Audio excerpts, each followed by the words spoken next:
Praise the lord. మన ప్రభువును మన రక్షకుడైన యేసుక్రీస్తు వారి ఉన్నతమైన నామంలో మీ అందరికీ మా హృదయపూర్వక వందనములు. ఈ రోజు దేవుని వాక్యము, దేవుడు వెలుగు కమ్మని పలుకగా వెలుగు కలిగెను.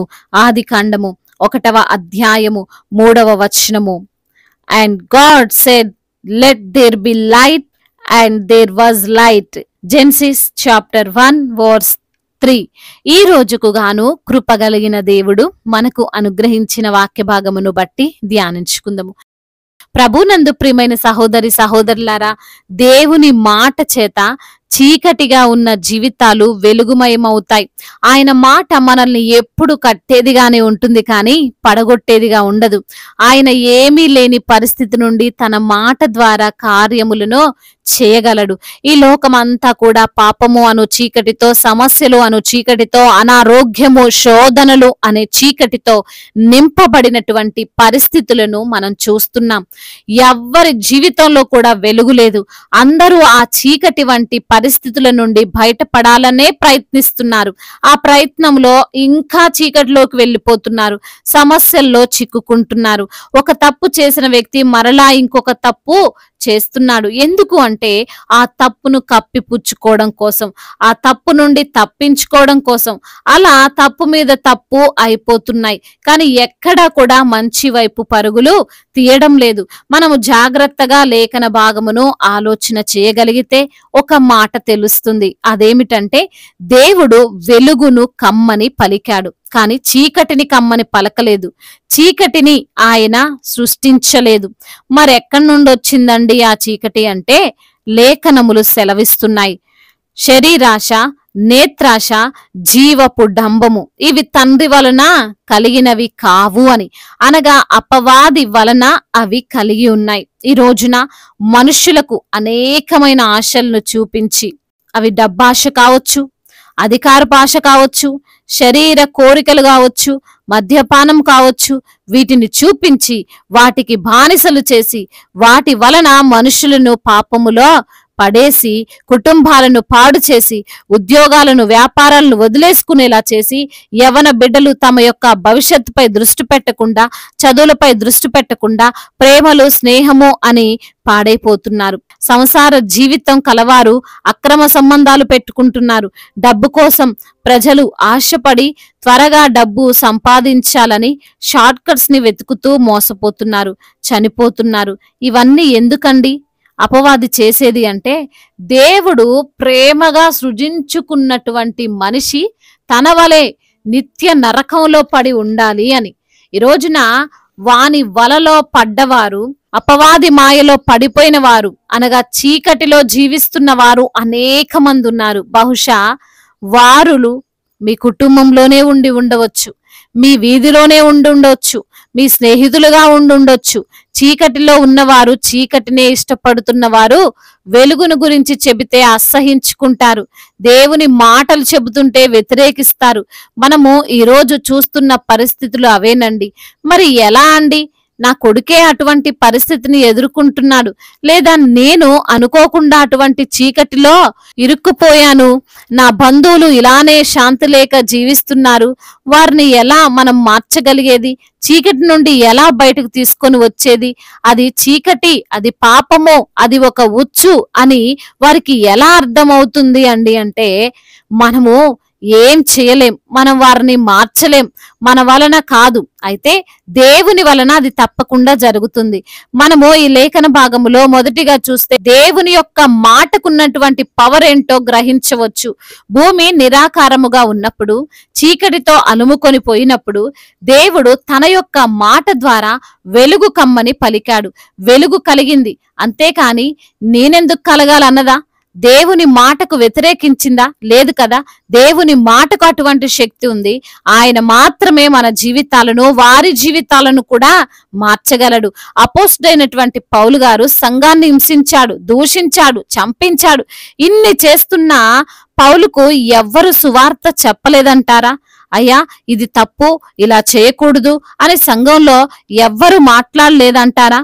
తప్పకుండా మాట్లాడే ఉంటారు. అయినా సరే పౌలు వారి యొక్క మాటలను వినలేదు. ఎప్పుడైతే యేసయ్య దమస్కులో దర్శనమిచ్చాడో ఆ రోజునే పౌలు యొక్క చీకటి పొరలు తొలగిపోయి వెలుగులోనికి వచ్చాడండి. ఈరోజు నా చీకటి వంటి సమస్యలతో బాధపడుతున్న నీవు నీ సొంత ప్రయత్నములు చేసి చేసి అలసిపోయావేమో. దేవుని యొక్క పాద సన్నిధిన ఆ చీకటిని పెట్టు. ఆయనకు అవకాశం ఇచ్చి చూడు.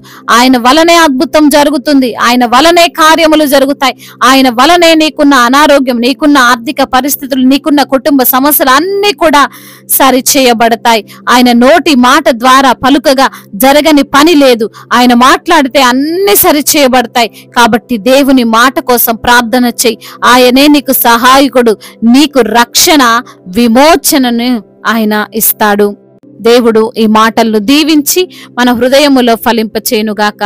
వాక్య భాగమును బట్టి ప్రార్థించుకుందాము. ప్రతి ఒక్కరు కూడా ప్రార్థనలో ఏకీభవించగలరు. ప్రార్థన. మహాశక్తి సంపన్నుడా, మహోన్నతుడా, కృపా కనికరములు కలిగిన దేవా, జీవాధిపతి, మీకు వందనములయ్యా, స్తుతులు స్తోత్రములు చెల్లిస్తున్నాము తండ్రి.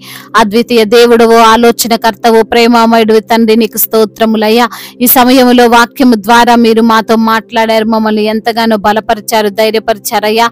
అందును బట్టి మీకు వందనాలు తండ్రి. ఈ సమయంలో ప్రభు అయ్యా, మా చీకటి జీవితాలను మార్చగలిగే దేవుడవు మీరే అని అయ్యా, మా పరిస్థితిని మేము మార్చుకోలేమని అయ్యా, మరి తండ్రి అయ్యా, మీరు మా యొక్క విషయంలో ఆ యొక్క చీకటిని పారద్రోలి ప్రభువా అయ్యా, వెలుగుతో, మీ యొక్క వెలుగుతో తండ్రి మమ్మల్ని నింపి అయ్యా, మీరిచ్చు ఆశీర్వాదాలు, మీరిచ్చు నిత్య రాజ్యము మేము పొందుకోవడానికి సహాయము చేయమని బ్రతిమిలాడుకుంటున్నాం. ఎందరైతే వాక్యమును విని ప్రార్థనలో ఏకీభవిస్తున్నారో వారిని మీరు పేరు పేరున దీవించండి, ఆశీర్వదించండి, బలపరచండి ప్రభా అయ్యా. అద్భుతమైన కార్యం వారి పట్ల మీరు జరిగించండి. అనారోగ్యముతో బాధపడుతున్న ప్రతి బిడ్డకు సంపూర్ణమైన ఆరోగ్యమును దయచేయండి. మీరే వారిని స్వస్థపరచండి, బలపరచండి, ధైర్యపరచండి ప్రభా. కృంగిపోతుండగా వారిని లేవనెత్తండి అయ్యా. అయా, బలహీనులను అయా బలపరిచే దేవుడవు తండ్రి. శక్తిహీనులకు బలాభివృద్ధిని దయచేసే దేవుడవు తండ్రి. అద్భుతమైన కార్యము బిడ్డల పట్ల మీరు జరిగించండి. అదే విధంగా గర్భిణీ స్త్రీలను మీరు జ్ఞాపకం చేసుకోండి. తల్లి బిడ్డలకు క్షేమాన్ని దయచేయండి నా తండ్రి. అదే విధంగా నా ప్రభువా అయ్యా, ఎందరైతే బిడ్డలు ప్రభా ఈ రోజున నా తండ్రి చిన్న బిడ్డలుగా ఉన్నారో వారి నిమిత్తం ప్రార్థిస్తుండగా తండ్రి, మీ కృప, మీ కనికరము, మీ కటాక్షము ఆ బిడ్డ పైన చూపించమని బ్రతిమిలాడుకుంటున్నాం తండ్రి. అదే విధంగా నా ప్రభా యవన బిడ్డలందరినీ మీ చేతికి అప్పగిస్తున్నాం. యవన వయసులో అయ్యా, మీ కాడిని మోసే కృపను దయచేయండి నా ప్రభా అయ్యా. మీ యొక్క మాటకు విధేయత చూపేటువంటి అయ్యా, మరి తండ్రి బిడ్డలుగా ప్రతి బిడ్డను అయ్యా నిలవబెట్టుకోమని వేడుకుంటున్నాము తండ్రి. అయ్యా, వారికి ఉన్న చెడు స్నేహాల నుండి కూడా విడుదలను దయచేయమని బ్రతిమిలాడుకుంటున్నాం. బిజినెస్ చేస్తున్న వారిని దీవించండి, చేతి పని చేసుకున్న వారిని ఆశీర్వదించండి అయ్యా. మీ యొక్క మేలులతో ప్రతి బిడ్డను మీరు నింపమని వేడుకుంటున్నాము తండ్రి. అయ్యా, మరి తండ్రి ఎందరైతే బిడ్డలు ప్రభా ఈ రోజున నా తండ్రి ప్రయాణాల్లో ఉన్నారో వారి ప్రయాణం అంతటిని సుఖముగా, సౌఖ్యముగా జరుగునట్లుగా కృప చూపించండి. ఉద్యోగము లేని బిడ్డల నిమిత్తము ప్రార్థిస్తుండగా మంచి ఉద్యోగమును బిడ్డలకు మీరు అనుగ్రహించండి. దేశాన్ని, అధికారులను మీరు జ్ఞాపకం చేసుకోండి అయ్యా. మా భారతదేశమును సమాధాన దేశముగా, ప్రేమ కలిగినటువంటి దేశముగా, ఎటువంటి తారతమ్యాలు, విభేదాలు లేనటువంటి దేశముగా మా భారతదేశమును మీరు నిలవబెట్టండి తండ్రి. అదే విధంగా నా ప్రభువా అయ్యా, ఎందరైతే బిడ్డలు ఈ రోజున నా తండ్రి గర్భఫలము లేక బాధపడుతున్నారో వారికి గర్భఫలాన్ని దయచేయండి తండ్రి. గర్భఫలము మీరిచ్చే బహుమానము తండ్రి.